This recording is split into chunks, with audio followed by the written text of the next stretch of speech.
All right, let's see how this one goes. So, let's predict next week's waivers.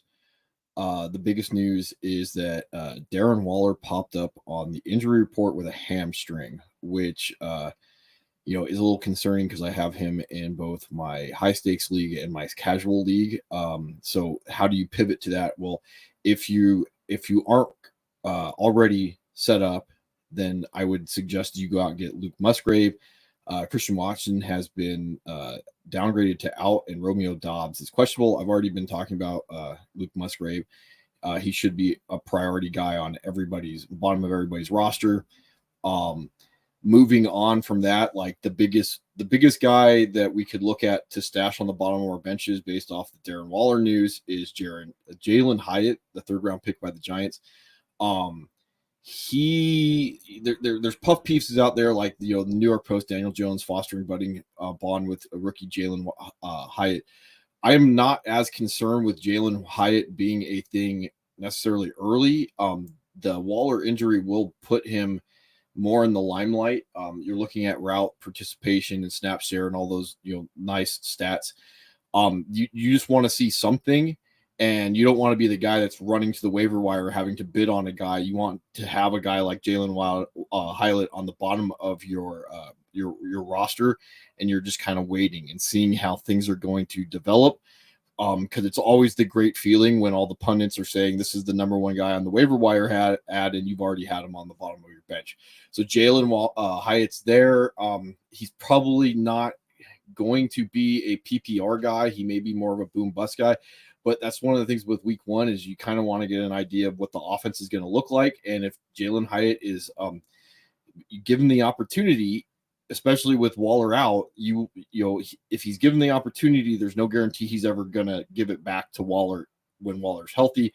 I haven't heard anything about Waller, this week. The other big guy, depending on what your build is looking like, is Sam Howell. I was explaining this to one of my league managers. Unfortunately, I'm not going to have Sam Howell in either of my leagues, but Sam Howell, basically if he throws for like 150 yards and a touchdown and runs for 40 yards and a touchdown against a bad Arizona team, that's 20 points. I don't know how much he's going to be able to continue to do that. Like Sam Howell as a prospect is kind of middling. But I mean, I don't dislike him. And if you are a little bit hurting on quarterback, you want to stash a guy at the bottom of your bench and just see how he works out.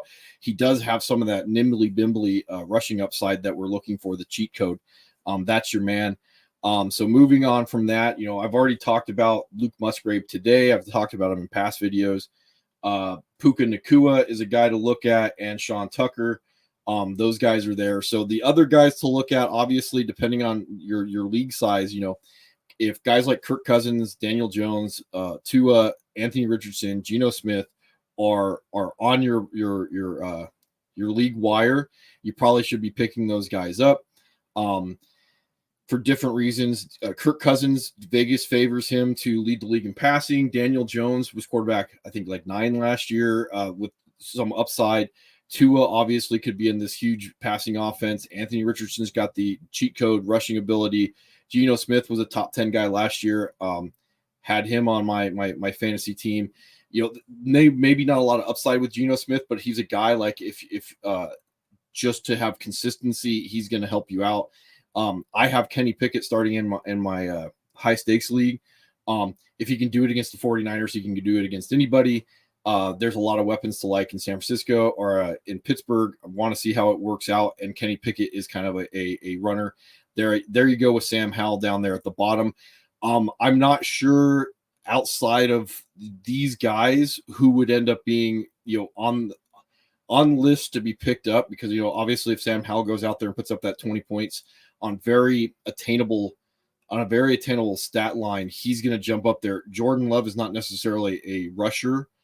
And looking at the other available guys on the list, I'm just not as interested. From a tight end perspective, you're looking at obviously if you haven't already picked up Tyler Higbee or he hasn't been picked up in your league, he might be the number one for the Rams on what's probably not going to be a very good Rams offense. Dalton Kincaid, if he's still available. Jawan Johnson, if he's still available. Hunter Henry, I talked about before, might end up being the target leader for the Patriots. Luke Musgrave is a priority. He's probably startable at this point. So don't be the guy that either leaves him on your waiver wire or doesn't play him. Running backs to look at this week. We're definitely looking at the guys that may not have made the list because for some reason guys don't like picking up handcuffs because they like wasting all their fab on the waiver wire on Tuesday nights, Monday or Wednesday mornings.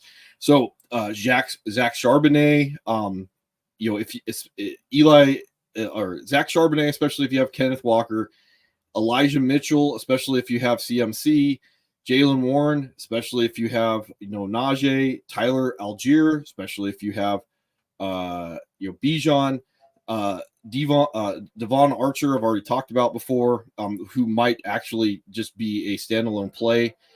Tanks Bigsby, especially if you have Etney, Tajay Spears, especially if you have Derrick Henry. And Tajay Spears is interesting because I was reading that the Tennessee wants to be balanced this year, and they expect to potentially use Tajay Spears in the passing game, so he might just have more standalone value in deeper leagues. Ty Chandler, especially if you have Alexander Madison, see how's that backfield shakes out. Some of the other guys, like a Rico Dowdle, like there's some interest there. I just don't know if you're going to have to knife fight for them on waivers next week. And then Zamir White for the Raiders, especially if you have Josh Jacobs. Then from a wide receiver standpoint, Treylon Burks, people may not have drafted him in some leagues because of the injury. I've seen him a couple times in a few leagues not being draftable. Nico Collins to see if he's going to be the number one on a probably not good Houston offense. Jonathan Mingo to see if he's going to be the number one on probably not good Carolina offense. But, these are deeper swings if you're in some wide receiver binds. And then you have Rashad Bateman if he went undrafted in your league.